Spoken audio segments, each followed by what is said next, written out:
acknowledges that this event takes place on the lands of the Blackfoot people and Métis Nation of Alberta, Region 3, and we pay respect to their past, present, and future cultural heritage, beliefs, and relationship to the land. SACPA commits to assist reconciliation efforts by raising awareness of the ways past and present injustices can be reconciled. I'm very, very excited today to be moderating this really important, relevant topic to myself. So, childcare in Alberta. We have Dr. Susan Cake joining us today, all the way from Edmonton. Dr. Susan Cake is an assistant professor in human resources and labor relations. Cake has been with the Alberta Athabasca University since 2020, and she serves as the chair of Childcare Now Alberta, and is on the board of Childcare Now. This is how I got to know Susan. Prior to joining Athabasca, she was a worker advocate specializing in areas of occupational health and safety, workers' compensation, and pensions. Her current research includes government workplace policies and regulations, collective bargaining, and childcare. Today she'll explore the progress made since the federal government's historic 2021 investment in childcare and the challenges Alberta families and educators still face, and while childcare remains a cornerstone for the future of our province. So please join me in welcoming Dr. Susan Cake.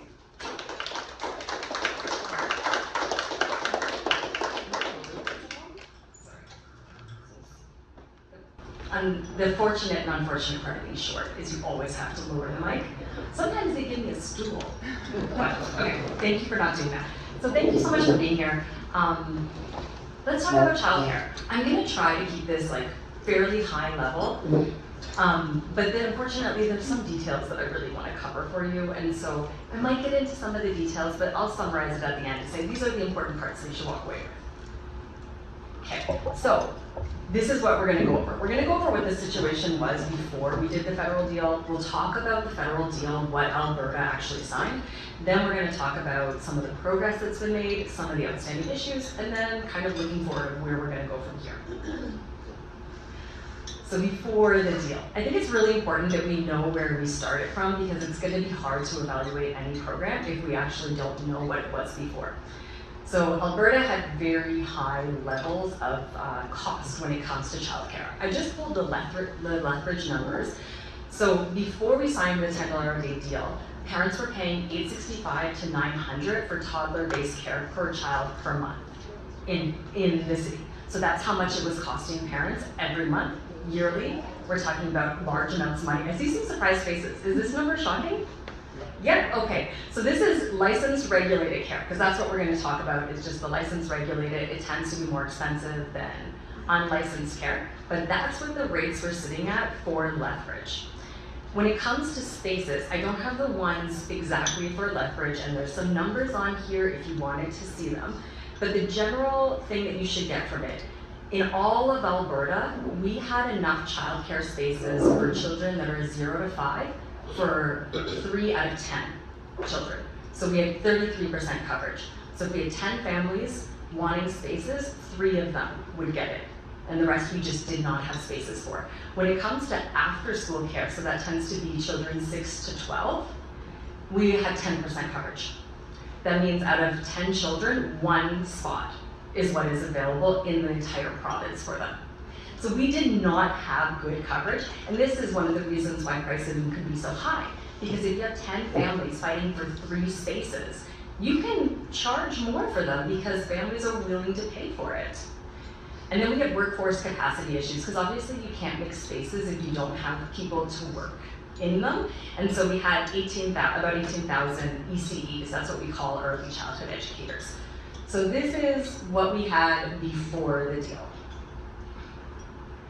So then we signed it. The top is actually the official names. You might hear that. It's called CWEL, Canada-Wide Early Learning and Childcare. Most people know it as $10 a day. So that's how I'll refer to it, so we know we're talking about the same thing. Because we actually have 2 federal deals that we get money from the federal government for. And so we get large sums of money from the federal government, essentially. But let's go into it. So the agreements between the provinces were largely the same. There was a few small changes. For Alberta, it meant that they were getting a $3.8 billion investment from 2021 to 2026. So we're actually coming up to the end of the agreement. We'll talk about that later too. So it's a very, very, very large sum of money. Currently, Out of all childcare spending in Alberta, the federal government accounts for over 75% of it. The actual money that the province puts in is under that amount. And that's for all childcare from 0 to 12 years of age. We actually don't know how much the province puts in for the actual $10 a day program. Then the other thing Alberta had to do was reduce parent fees. So they had to do it by 2024, they had to drop it down to $15 a day.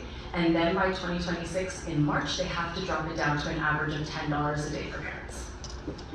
They had to expand childcare spaces. So they had to create 68,700 new spaces. This was divided out into nonprofit, day homes, and private. And those are the associated caps that existed. So they were only gonna fund up to 28,000 nonprofit. They were only going to fund up to 14,500 family day homes, but they did say the family day homes could switch over to nonprofit if there was an issue there. And then they capped the for-profit spaces at 26,200 for what they were going to fund. And part of that is they just gave a limited amount of money. So they're like, we want you to spend this much money, we want you to create this many spaces. They can't create infinite amount of spaces in the first deal. And so outside of this, and outside of a few points where they have to spend a certain amount of money on workforce, or they want them to have a strategy for Indigenous care, Alberta actually has complete flexibility for how they achieve these goals. So they are allowed to figure out how to get to $10 a day, however they would like to fund it and structure it. That is not something that's in the agreement that specifies step by step about what Alberta does. And when it comes to space creation, they're given the money and then they're told, you go forward and make spaces however you think it's gonna work for the province. So there's a lot of flexibility within the agreement. So what happened? We actually made tremendous progress. And if there is one thing that you walk away knowing, is that this program, like, we cannot understate how much this program has benefited families in Alberta and how much it's improved the childcare situation in Alberta. Like, I'm going to critique the program. We're going to talk a lot about the issues, but fundamentally, it has made improvements that we were never going to be able to make without it. So fee reductions. I don't know if there's any parents in the room that got to experience a fee reduction, or maybe you have a family member that did. But a lot of families actually got a really large fee reduction starting in January of 2024. We saw an average of $15 a day for parents when it came to fees. That average though, so there were some parents that were paying more, there were some parents that were paying less. It was just when we added it all together and divided it by the number of spaces, it averaged $15 a day. So some were under $15 a day and some were over. But we achieved that, right on track with the schedule. And we're likely to achieve a drop to $10 a day also by March of 2026. So we're good for those. When it came to space creation, we've actually created 42,000 more spaces in Alberta that essentially we were never going to get to that number without this funding. And that, like, it's fantastic that we were able to create that many spaces. And then I broke it out of like, we've created this many for-profit, we've created this many day homes, we've created this many not-for-profits. And when it comes to workforce, we saw a huge jump. So we went from 18,000 to about 31,000 people that now work in early childhood education in Alberta. So we created jobs and we created lots of spaces and we enabled a lot of parents to be able to work as well because they had access to affordable childcare. We can't understate how important it was that we did this. But now let's talk about some of the things that are outstanding issues that we have. So this is where we're going to get into some of the details. And I'm going to focus on the most recent things that Alberta has done. And so a lot of these changes came in of March of this year. So they're relatively new, and they unfortunately are very detailed. And a lot of the media reporting could only pick up on one or two things in the story. So a lot of this, it didn't get attention in the media because it was just, it's too detailed and there were too many things to actually focus on. So let's see how what we do here. So the first thing is funding concerns. So while I said that the funding formula came out in March of this year, it is already outdated. And there's a very unfortunate narrative that comes with that. So when we signed the deal, one of the things that was happening around the world was COVID. And we were having the impacts of that. Childcare providers at the time were told, they were asked by the government to not increase their parent fees because they didn't want to hurt families when they were already hurting. And they promised them, don't worry, we'll take care of you. They had an idea the federal government was coming out, because Alberta was really late to signing the childcare deal, so they saw other provinces doing it. They were asking the province, what do we do, what should we expect? They said, don't raise your fees, please hold them, and we'll take care of you. Then they signed the deal and they froze every provider's fees. And so they were already set very low, and they didn't let them increase it. They eventually let them increase it by some form of inflation every year, but it did not keep up with the actual rate of inflation, so they fell behind. And so our formula is actually set on those prices. Because then the province came and they said, tell us what you're actually spending on some of these things that you are currently spending on, and that's how we'll fund you. So our funding formula is based on the pricing that parents were paying basically in 2020, which obviously hasn't kept up. So we have funding issues. And the province never asked providers, like, what does it actually cost to deliver care? Like, what does it cost to deliver care? So we're not funding how much it costs, we're just funding what parents were actually willing to pay for. So it's very different. And it's also, we're gonna talk about this a bit later, but it impacts space creation as well, because they didn't ask providers, what would it cost you to set up in a place that has no childcare? And there's a reason those places didn't have childcare, and that it's very cost prohibitive to actually set up. So we didn't ask providers what that would take, and then we don't fund it. The other thing is, when they came up with their funding formula, they all of a sudden said this should only apply to something we're going to call core childcare. Then they did not define core childcare. So we didn't understand what they were doing. But they did give us a list of other things that they don't think the money should go towards, or that parents can be charged extra for, which we will also talk about. But for core care, they basically said it's operational, it's HR, it's programming costs, and it's administration. But there's things inside, like that's very broad. You could cover a lot of things in that, you could also take out a lot of things from those, because we don't have clear definitions. But because they're saying they're only going to fund core care, we end up funding just to drive providers essentially to the middle of quality. And this is and so that's an issue, because we're driving quality down, and it's in combination that the province also reviewed our childcare legislation in 2021, and they dropped some of our quality standard programs, and then they did not bring that back into legislation. So we saw our legislation also switch. So generally we're seeing a quality decline. What we could have had was comprehensive funding. So we could have asked providers, what actually does it cost for you to deliver quality care in your community? Okay, if you want to add something to your program that you haven't been able to do before, what would that cost you? Because we'd like to see programs improve. And we saw other provinces actually take this approach. But that was not the approach that Alberta took. They took an approach that was just cost replacement. So we could do better, and other provinces are doing better. The other thing that you probably heard of if you were following the news is that they brought in a flat rate fee for parents. So now all parents across Alberta, remember I said some are paying less, some are paying more? They now all pay the same. They pay $326.25 per month for full-time care in the center. They pay less for part-time care, they pay less for day homes. And we are still at the average of $15 a day per family. So I'm sure if you do the math on that, you realize that we brought the cost down for some families while bringing it up for others. And this was particularly hard hitting for low-income families that were paying less. And then one of the things, the reason that low-income families were sometimes paying less is we had something called the Alberta Parent Subsidy. So if you had an income that was below a certain level, we gave you some extra money. We didn't physically give it to you, we actually gave it to your child care provider on your behalf to lower your fee even more. And when the Alberta government brought in their flat rate, they got rid of the subsidy. This was an important thing, because the language that the Alberta government used was that they could not do a means tested, so that means testing against your income to see if you can get more, under the federal program. That this was essentially not allowed, and that they had to do this. The unfortunate thing is, we are the only province to do this. Many other provinces have a low-income subsidy for childcare, and they all still have those. And once again, Alberta was never told they had to get rid of this, because in our federal agreement, they are allowed to figure out how to get to the average of $15 a day. They just chose to do it on the backs of the lowest income families in Alberta. So we didn't necessarily get to hear all about that when they came up with a flat rate. And I want to be very clear, coming up with a cap of the max parents will pay, that's a good thing. that it gives predictability, it's good.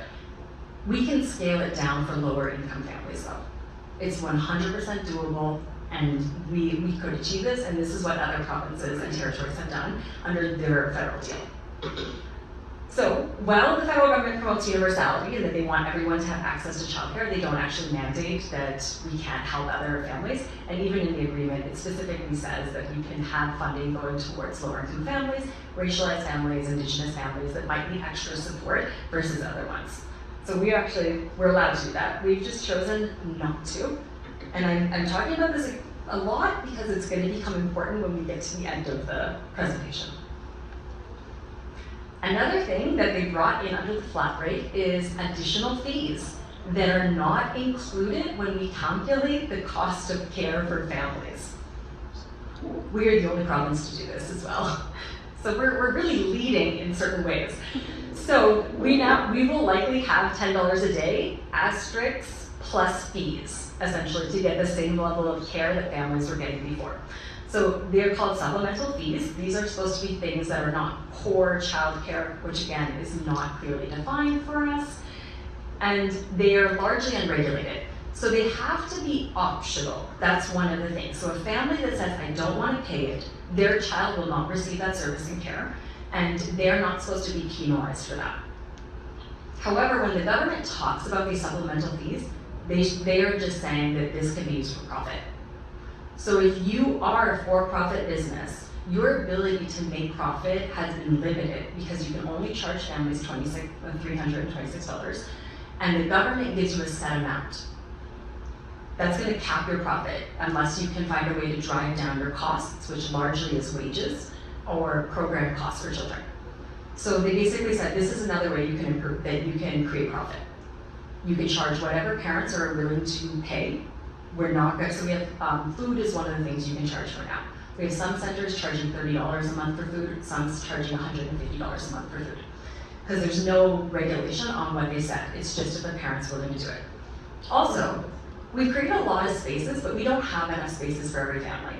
So if you know as a family that you're trying to get into a space and your provider has a list of other things to add on that cost more money, there might be an incentive to pay that because you would like to get the space. And providers have 100% discretion about who they let into their programs and who they don't.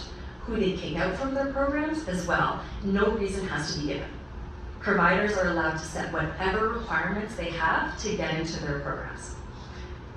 So we created a moral issue here, where essentially we have businesses trying to figure out, can I survive off the money federal government, or the money that the province is giving me?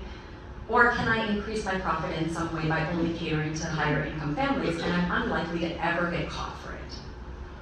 So we created this issue with it. But technically, it's optional. But when I hear families talk about it, they're like, it's optional. It's an optional fee if I want to get it. But even if it's optional, before the supplemental fees, the government money could have also covered food. But now, if you want to get food, that may come with $150 extra a month. And so we're seeing some of the costs go up. And also just going back to the definition of core childcare, when I saw that, I assumed that would include everything a child would need to live for the time at childcare, but it doesn't. So it doesn't cover food, which obviously children need. It does not cover diapers. It does not cover wipes. It doesn't cover things like sunscreen or any of that. So all of that can come with an extra fee, or a parent can provide that. Most parents choose to provide that, but daycares are sometimes interesting, and sometimes they'll tell you that they want you to pay for this because it's easier for them to do.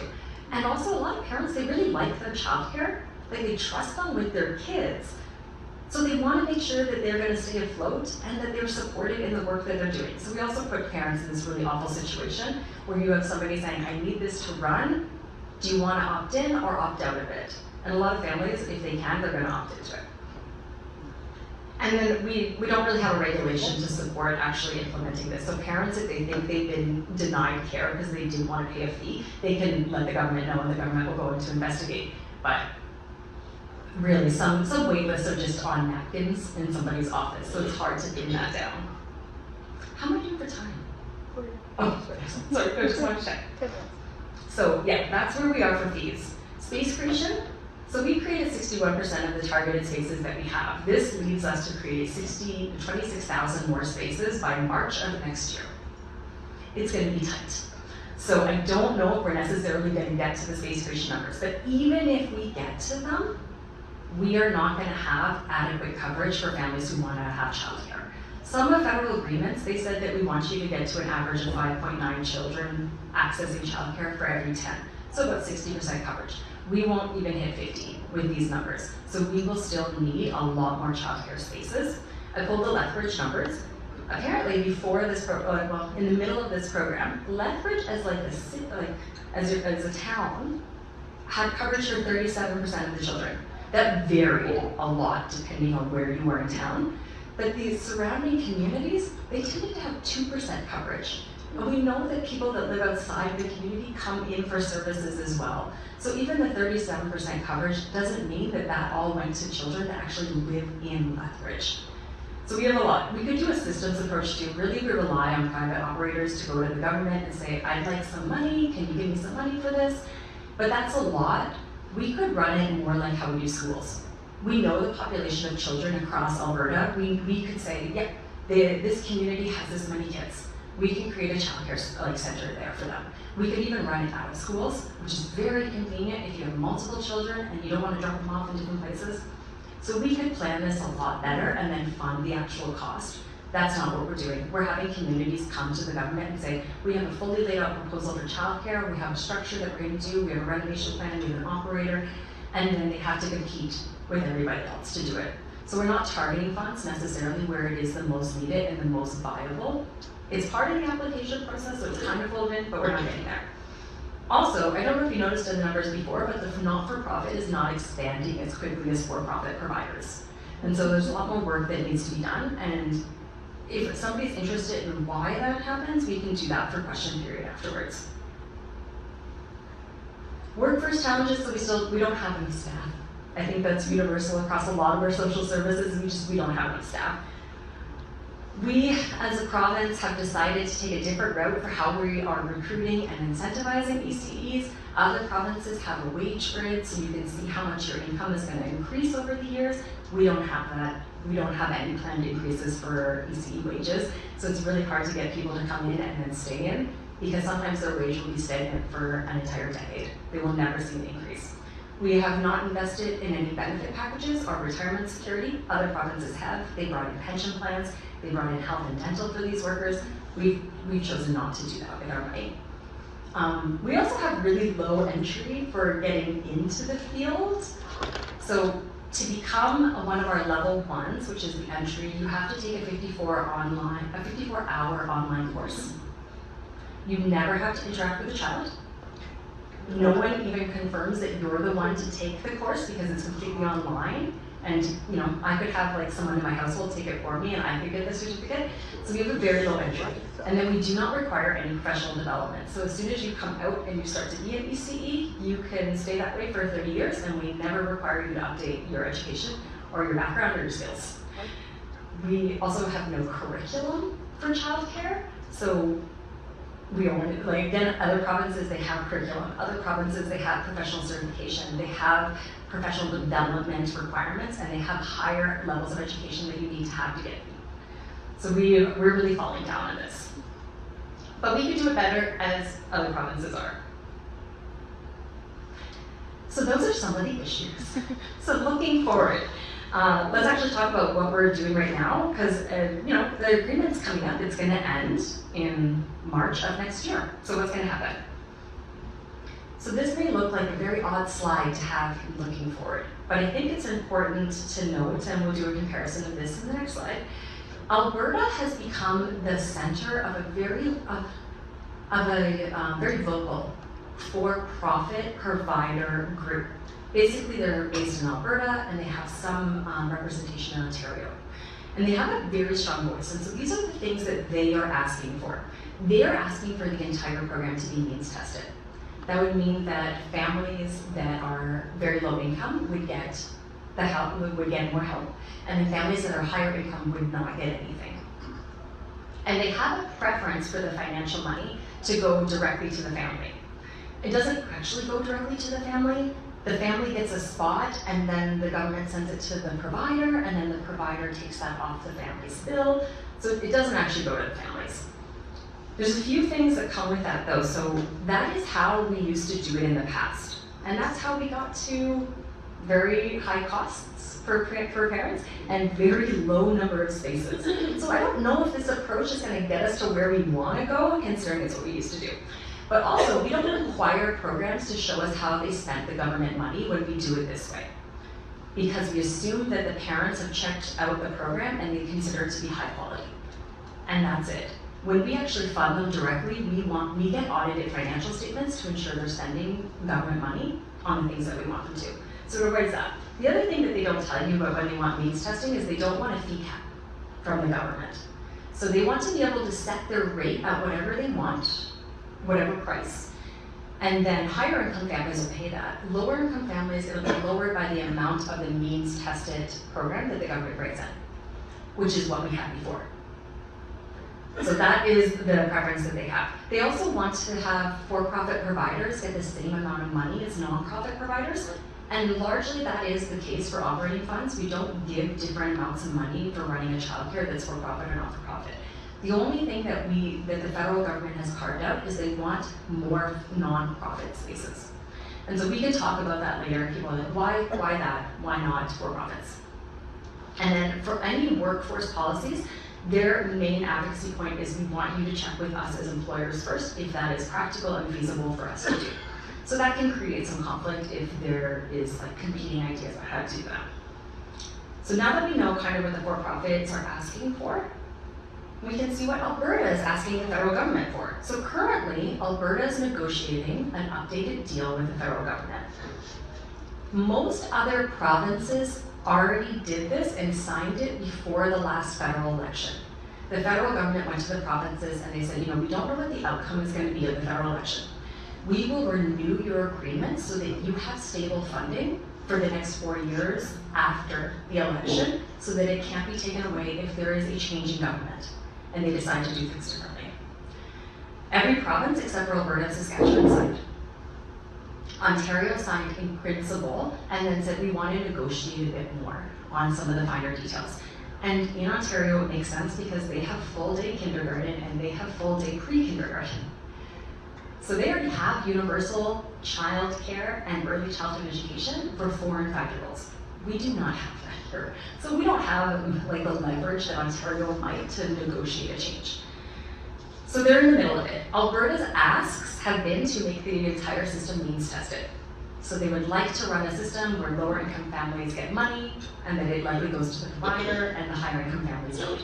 They want more flexibility in managing the system in the province, which is really interesting because they ultimately have flexibility. They just have to meet the targets in the actual agreement. So we're not clear on what flexibility they want or don't want and what this actually means. And they also want equal money for for-profit providers to create more spaces. So a lot of this is what a for-profit body is actually asking for, when it's mimicked in the Alberta government's asks. And that is the state that we are at now, and that's technically the end of me doing a lot of the talking. Okay. So, I don't have next week's topic handy, but what I'll do is I'll ask folks to line up for the questions, and I'll make sure I'll be able to announce that before we go. So those who wanted to ask questions, please line up against the wall, in this front row. Please state your name and your question briefly, no long quotes. I'm sure I'll have a few things to talk about in my current situation. We expect respectful discourse, polite conversation. If you prefer to write your question down, please pass it to me, just make sure your name is on it. And then when you do ask the question, please just return to your seat so Susan can then also address the crowd. So please, go ahead, first question.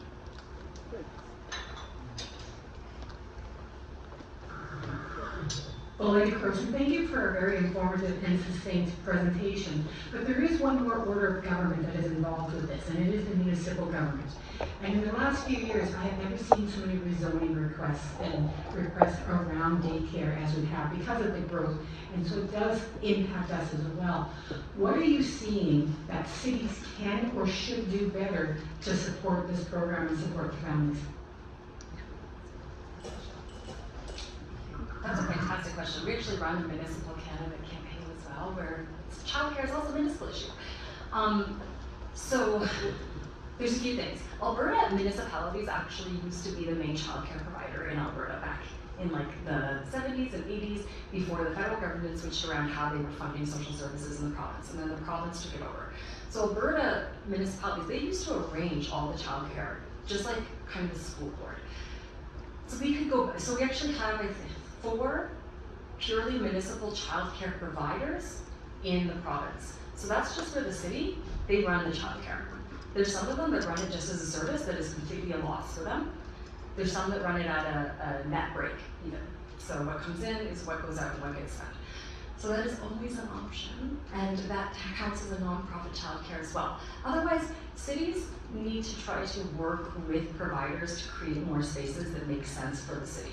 So cities, they have the ability to kind of determine where they would want a childcare provider to be, although right now it's providers coming to you and saying, can you go here? So they could organize that better. They could, but honestly, school board trustees are where we would like to see the most movement, because putting childcare into schools is fantastic. Community centers, there are also places that we would like to see them. So just, we've asked municipalities a lot to do a scan of their current locations of where a childcare center could be, and then working with a provider to actually get that up and running if they're not willing to do the actual running of the childcare, which I understand, it's a whole different skill set. And a lot of municipalities don't want to take on providing social services that might not be funded later, because a lot has been downloaded onto them. So it's asking for a little bit more. Does that answer your question though? That's perfectly. Hopefully we can talk more later. Yeah. I have a meeting at 12:30.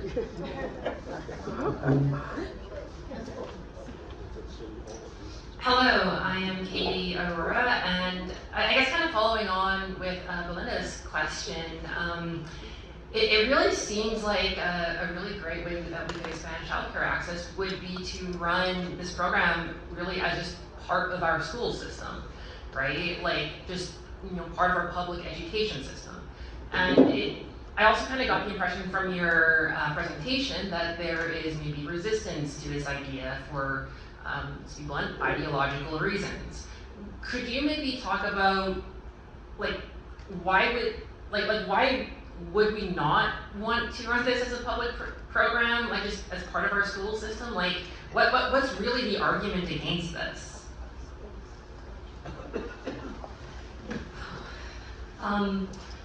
Saskatchewan, Manitoba, and Alberta are the only provinces that have part-day kindergarten. They are the only provinces in Canada that have resisted having full-day and pulling it down. Several of the provinces have actually used the federal money to create full-day kindergarten and full-day pre-kindergarten. It would be the fastest way to get universal access to at least a segment of the population that's 0 to 5. We don't fund our schools.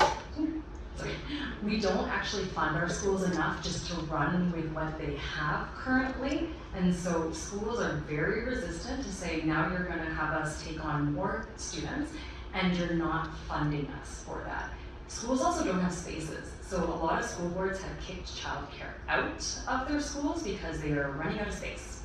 And it's very easy to remove them as a tenant. And they've also started to charge them increased levels of rent because they don't have enough funding for the school system. And then in some cases in our school system, when a school has been built under a public-private partnership, we don't allow the spaces to be rented out to the members of the community like we do in some of the other schools. So we literally have schools what we cannot use when school is not in session. So we can't even run childcare facilities there. So we have obstacles that other provinces don't necessarily have that we need to overcome. None of it is things that we can't fix or can't change. We can't change the private-public partnerships for some of the schools though. Those are just written the way they are. We can't actually change those ones. The other ones we can. It's just the will to do it or not. And that is purely political decisions. That it is not something that we would like to do, it's not something we think people here want. I mean, remember when I showed the 33%? That's how much, I don't know if you remember that. So we only had enough spaces across Canada generally for 33% of kids, depending on which province that you were in. We had people say, why would we fund daycares? Only 33% of the population even uses that type of care. but we only ever had enough for that part of the population to use it. And so a lot of this is just wanting to argue different ideologies, and it's not necessarily about what are the rights of children, what should children just deserve as full members of our community, and how do we ensure the best life that we can for them, and we haven't approached it that way. Hello, Amber Murray. I'm glad you brought up the funding issue with education. We're about to hit a strike, looks like. As a parent of a grade 12 student, it makes me nervous when you start talking about putting more people inside those buildings because they are so overcrowded right now. Kids are sitting in the hallways for class. My concern is, and this is a question that I brought up with education before, with funding, if there was funding, if we had in a perfect world a government that wanted to fund public education, wanted to make childcare a part of it, how long would it take to build those kind of spaces? How long would it take to take that money and actually transform it into a space that can be used for childcare? Yeah. So one of the issues with this is not uniform across Alberta. So we have rural schools that have space. They could open centers tomorrow. There are even schools in cities that essentially they're not schools anymore, but because they're actually physically structured like a school, a daycare has come in and just run it. Because literally the school setup works for most daycares. You do have to change some of the plumbing, especially for littles, but it can work. But this is also why we've asked municipalities, give us a list of every space that you think can be a childcare facility and what it would take to do that. And a lot of these spaces are not used during the day, so they might be neighborhood community centers, they might be spaces like this that might have a room available, they might just be rec centers even. And then we've asked them, anything that you build in the future, can you start building this in? Because we know it's gonna take time, we're not gonna get to 100% coverage, but we've seen other places that every building now has a childcare. You can even require it for any apartment buildings. There is absolutely, we are building business units at the base of a lot of apartment buildings and condos. We can say that you have to put a childcare facility in there. It needs to be designed for that. And we have, the federal government actually has money that they've given Alberta to retrofit and build just buildings. And we have only had one round of applications for that. And it's closed and it has not opened yet. And we haven't gotten results from the first round. So a lot of this stuff is going to be delayed. So we could create spaces that are temporary, maybe not ideal, with the plan, affording it, and it's going to be based on different communities. Thank you. My name is Ian Hurdle. You partly addressed this, but in a lot of countries, large institutions or businesses, say the hospital, university, college, a large industry, will inbuild childcare. And so it really makes things nice for the parents because it's the same commute. Yes. I just want to highlight, there's a university, I think it's UBC, I'm pretty sure.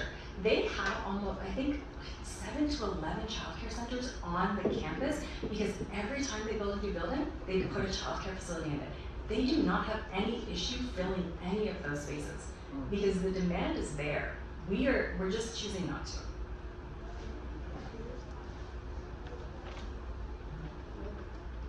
Hi, my name is Knut Peterson. Thank you very much for coming all the way to that.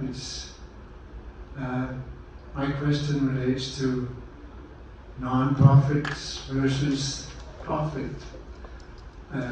What's the difference other than the obvious? It's an excellent question. So Alberta actually has a few different ways you can set up a nonprofit or a for-profit. I'm just going to go really high level.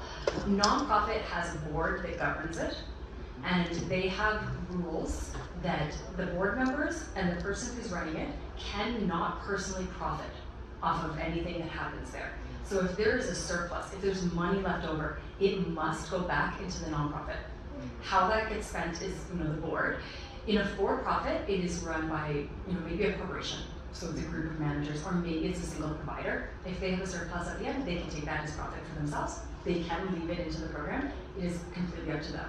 If they want to change things about their program, it is also completely up to one person or one executive making the decision where in a nonprofit, the board does that. And so there's really great nonprofits that do this really well. There's also nonprofits that don't do it great. There's good for-profits that are delivering high quality care, they're investing back in, and then there's for-profits that are not.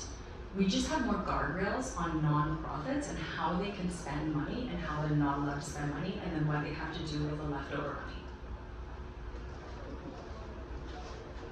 Just a question about to add to the nonprofit versus profit. Two things. So when they changed the government one just last round, we had some folks locally who were struggling with that change for for-profit centers, and we need those for-profit centers because we don't have spaces, right? But then you're advocating for more, like for gaining profit off of care was quite questionable. One piece I wanted to highlight was the outbreak we had in Calgary with the daycare centers. Could you touch on if that was a for-profit issue? For which daycare? There was the daycare outbreak in Calgary where there was the 0157 and it was a for-profit center. I'm just wondering, legal. So we have a lot of research over this, like academic research, international, in Canada as well, for decades, and they have uniformly come out and said nonprofits deliver better quality care. That doesn't mean every nonprofit is really high quality, it doesn't mean every for-profit is really low quality. We just know if we're looking at it on a trend that nonprofits are likely to deliver higher quality care and not have some of the issues that for-profits have. That one was also unfortunate because the kitchen was in the childcare center, but the kitchen was actually a separate business that was run within the same building that was servicing many childcare locations. So there's a lot there, but technically if you go through and you look at the daycare centers that have been closed in Alberta, a lot of them are for-profit.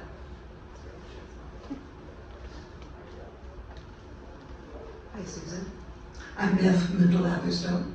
Thank you so much for being here. Is this very loud? That's good. No? I'm very curious about how the federal funding is earmarked, because we know that the Alberta government tends to take the funding like that which is given from the federal government for public health care, and it goes into general revenue. So I'd like to know how much of the money, and I think you mentioned the figure of how much comes from the federal government, how much of that actually goes to providing daycare and daycare spaces, childcare spaces, and how much is actually left in the Alberta coffers? So, luckily, none of it goes to general revenue. It doesn't get grouped in. The federal government makes sure that it has to go to childcare, but Alberta ultimately gets to decide how it goes about doing that, which is very interesting because, so they have a set amount of money that they have to spend on workforce. They're allowed to decide how to do that. They've actually had some for-profit companies come in and set up training that they are then funding. So there's ways that we're taking public money and putting it into companies. They just came out with a bursary for early childhood educators, $3.3 million. It's a lot of money. They're going to fund 300 people with it, which doesn't seem like a lot of people for $3.3 million. But each person is getting $10,000 to go from a level 1 to a level 2. The unfortunate thing about it is they're allowing them to go to for-profit colleges with this money. So it's a way to take the public money and put it into a for-profit college, but it's technically spent on childcare, so it's fair. The other issue with for-profit colleges is that our public institutions do not recognize their credentials or their degrees. So we will have people that are going in, they're going to do these programs, they're going to get a level 2. If they would like to advance that and go to a level 3, they will have to redo the entire level 2. Often at the expense of taxpayers. So there's questionable things about how some of the money gets spent, but technically they have to spend it. Alberta was not allowed to cut back their spending for the province. They didn't have to put it in 0 to 5. A lot of the provincial money goes to 6 to 12, which is after school care, which is a nightmare and not available also, so that's a whole other thing. But Alberta has increased their portion of spending for all of childcare by 1.4% for the last few years. The federal money has increased by double digits, so they're increased 17% in the last year. If Alberta does not step up and fund more consistently, the federal government will far outpace how much money is going into this, which then calls to question of like who gets to actually call the shots. So if this is a program that you are a 85% funder for, do you get more to say than the people that are at 15%? Or it's even less than that because we don't know how much money they put into the 0-5. So it's likely to be a very tiny amount. It calls to question of who gets to make the decisions of it. I was wondering if you could just speak a little bit more about the workers in this field, right? So, there's a lot of turnover, there's a lot of non-incentives, there's like no compensation. I was just wondering ways that we could better support the workers, whether that be organizing or advocating for the wage grid, etc. A wage grid, that's probably one of the best, like these workers just need to get paid more. It wasn't uncommon before this program for children. We actually talked to his father, but he was very confused. His child came home from daycare, and the child was like, "What is your second job?" And like their dad was like, "What do you mean, what's my second job?" And they're like, "Well, my educator." They didn't say educator, they said the name of the person. I see them at daycare, but then I also see them at the grocery store working in the evening. So like, what's your second job? And it was just a completely normal thing that ECEs would have other jobs, or they would not make a lot of money and essentially be supported by the wages of their partner. It's very normal. We have a wage top-up. So often providers, they pay workers minimum wage. The government gives additional money on top of that. We give more money if you have a slightly more education, but we don't see any increases. Other provinces have just said, this is going to be your wage and we're going to increase it. They've said, here's health and dental because we know that you need it, and you can't depend on maybe someone else in your family having that, and maybe you have kids and you need that. And then here's also pensions or retirement security in some way. We don't compensate this well. We don't recognize it as a profession. One of the first advertisements that the province came out with for trying to get more people to come in was essentially, you will love the laughter of children and it'll be great. And they were torn apart online by ECEs saying, I can't pay my bills with laughter. So you need to give me more. So we really undervalue this workforce. We tend to think of it as unskilled work. And I don't know if you've ever been in a room of 12 toddlers. There's an immense amount of skill that goes into that, even just getting them dressed to go outside in the winter. But it is skilled. We don't compensate it. We never have.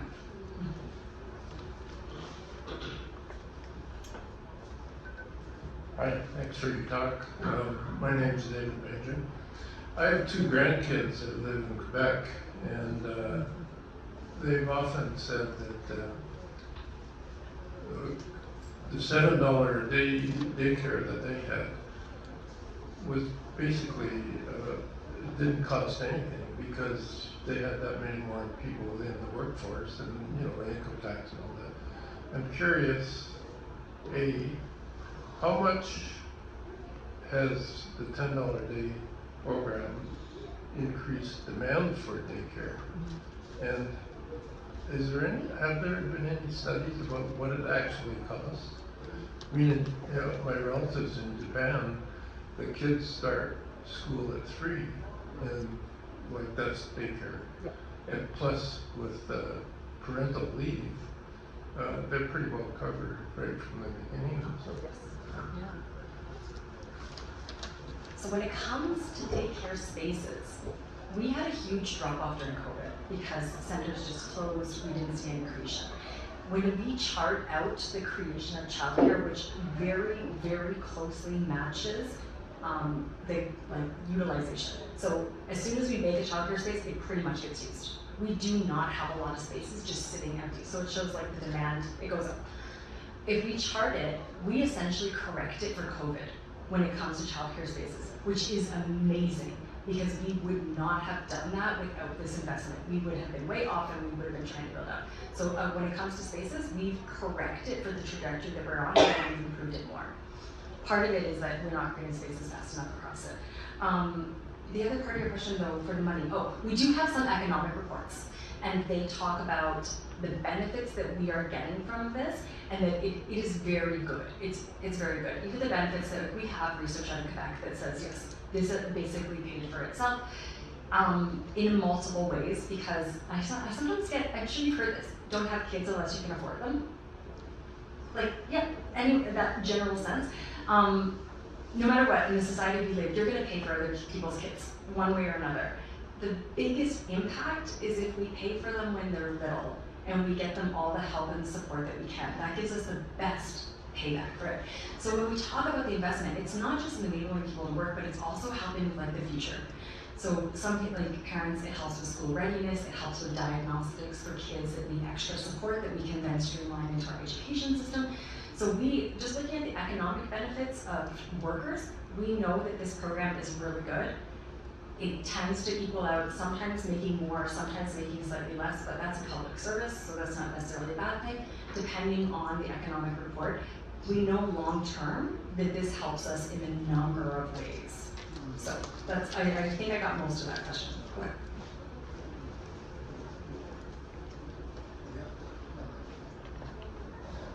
I'm a little shorter than you. My name is Patricia Buswell. I'm familiar with a case in town right now of a lady who is just coming off mat leave. She's a nurse, so she's much in demand, and the hospital wants her back. But she's faced with the problem of shift work. Did any of your research go into that? Yes, thank you so much for this question. I almost forgot.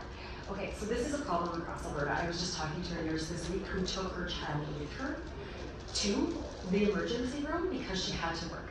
And they just watched the child together, which is not safe for anybody in that situation. But she didn't know what to do because it was rule and the ER was going to close if she didn't go in. They just did not have enough staff. So extended hour care or overnight care is what shift workers need. We have spent a tremendous amount of money creating overnight spaces because we didn't actually have we didn't license overnight spaces before. So we now have it in some locations. On the one hand, some parents are very hesitant to put their child in an overnight facility. They worry about what that actually does because not only do they need overnight care, they need care then for when they sleep and they recover. And some parents feel an immense amount of guilt leaving their children in a childcare facility for 12 plus hours. So we have to equal out that workers who are parents should have rights that accommodate their role as parents and also we can create shelter spaces. So we spent a lot of money. When they brought in the flat fee, this only covers care that happens during the day. And now if you want to access the extended hour care or overnight care that we pay to create, it is an extra fee that your provider can charge you whatever they want. And it is a profit stream for them. That is a big shift that we had for provincial government. We said we need extended care. We need care for shift workers. We are going to invest in this. We're going to create these spaces and then to completely take it out of the program that we have. That's a choice that was made that essentially said, no, parents are on their own for this again. We're not actually going to help you out financially for it. So you could have the $10, $15 a day, and then you could see a very high bill for that. We can do it.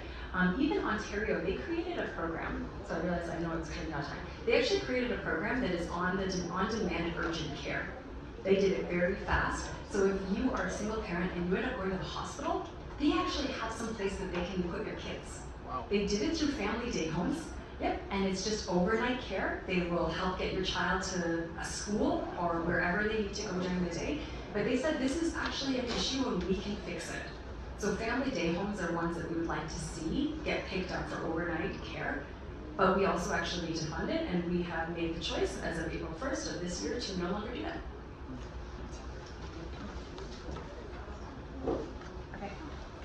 Yes, another question, kind of following up your point that you made that a lot of these ECEs are really undercompensated and that this is skilled care work.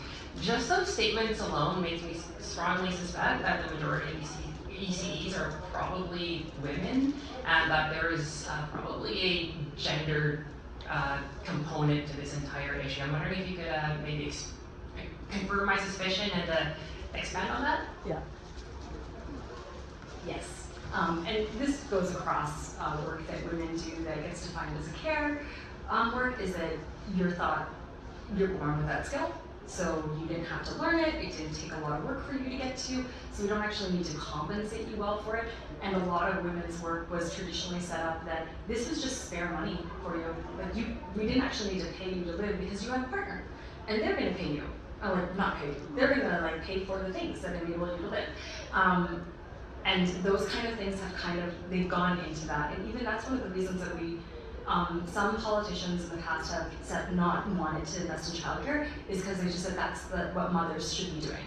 And like unfortunately, so I've been doing childcare advocacy since like 2014. I've in that time frame have had politicians tell me that only bad mothers need childcare. And so they're not going to invest in it if that is the sense or the world that they grew up in, or the world that they would like to take people to or back to them. They're not going to invest in it, and they're going to devalue women's work. And so we have to stand up for it. Hey, seeing no more questions, thank you so much for that very informative and great discussion, and lots to work towards, I believe, as a group here. So next week, as the title of the presentation is Being Trans is Amazing, So Why All the Hate? Katie Aurora will be joining us for that topic. And now, if you just wanted to leave our folks with a take-home message. Take-home message is, okay, and I even said I would do this. Okay, we've made amazing progress. This program nationally has really paid off. We have done fantastic things across Canada. It is a good program and it is needed. Provincially, we have more that we can do, but we need to stay on top of our representation. You know, these are our politicians. They're the ones that are talking to the federal government about what we want as Albertans, and we need to stay on top of what they're doing and how they're doing that, and just understanding that it doesn't have to be this way. We can change it. There's a lot of different things that Alberta can lead on and innovate with. Childcare isn't where we're focused, but we can do it, and Alberta's children deserve it.